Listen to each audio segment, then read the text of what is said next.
Assalamualaikum teman-teman semua. Saya Mutia Lunita Chania, BP 18 11 22 10 13, Prodi Gizi, Fakultas Kesehatan Masyarakat, Universitas Andalas. Sebelumnya jangan lupa like, komen, dan subscribe ya teman-teman semua. Baiklah, kali ini saya akan membahas tentang metabolisme lemak. Apa itu lemak? Lemak biasa disebut juga dengan lipid, adalah suatu zat yang kaya akan energi, berfungsi sebagai sumber energi yang utama untuk proses metabolisme tubuh. Klasifikasi lemak. Yang pertama ada lipid sederhana, yaitu golongan lipid yang jika dihidrolisis akan menghasilkan asam lemak atau gliserol. Contohnya fat atau minyak trigliserida. Yang kedua ada lipid kompleks, yaitu golongan lipid yang jika dihidrolisis menghasilkan asam lemak dan senyawa lainnya.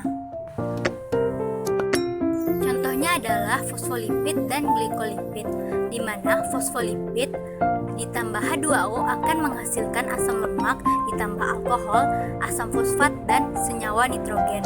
Sedangkan glikolipid ditambah H2O akan menghasilkan asam lemak ditambah karbohidrat dan sfingosida.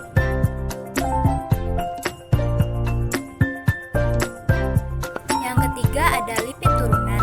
Lipid turunan adalah senyawa-senyawa yang dihasilkan apabila lipid sederhana dan lipid kompleks mengalami hidrolisis.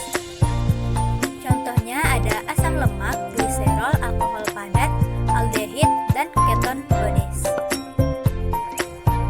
Selanjutnya, komponen lipid utama yang dijumpai dalam plasma darah. Yang pertama ada trigliserida atau lemak netral.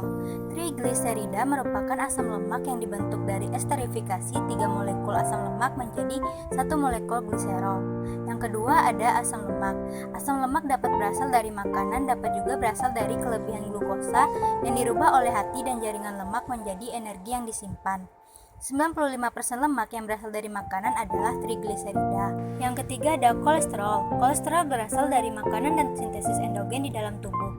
Sumber kolesterol dalam makanan seperti kuning telur, susu, daging, lemak, dan sebagainya. Yang keempat ada fosfolipid. Fosfolipid, lecitin, sphingomyelin, dan cephalin merupakan komponen utama pada membran sel dan juga bekerja dalam larutan untuk mengubah tegangan permukaan cairan. Selanjutnya ada fungsi lemak. Fungsi lemak dalam tubuh adalah sebagai sumber energi, bagian dari membran sel, mediator aktivitas biologis antar sel, isolator dalam menjaga keseimbangan suhu tubuh, pelindung organ-organ tubuh, serta pelarut vitamin A, D, E, dan K. Penambahan lemak dalam makanan memberikan efek rasa lezat dan tekstur makanan menjadi lembut serta gurih. Di dalam tubuh, lemak menghasilkan energi 2 kali lebih banyak dibandingkan dengan protein dan karbohidrat, yaitu 9 kilokalori gram lemak yang dikonsumsi. Metabolisme lemak. Metabolisme lemak adalah proses internal untuk menghancurkan asam lemak, merupakan bagian penting dari makanan menjadi komponen-komponen yang dapat digunakan. Asam lemak mempunyai fungsi untuk membangun protein baru dan untuk menyimpan energi. Asam lemak akan mengalami oksidasi yang disebut dengan oksidasi beta. Oksidasi beta merupakan oksidasi utama bagi asam lemak karena pada proses oksidasi ini akan menghasilkan asetil koenzim A dan energi dalam bentuk ATP. Terdapat juga proses lipolisis, yaitu proses pemecahan lemak menjadi asam lemak. Pertama, triacylglycerol merupakan bentuk polimer asam lemak. Bentuk ini dapat dihidrolisis menjadi asam lemak. Yang kedua, asam lemak dapat didegradasi secara oksidatif menjadi zat antara yang memiliki 2 atom karbon yang disebut asetil koenzim A.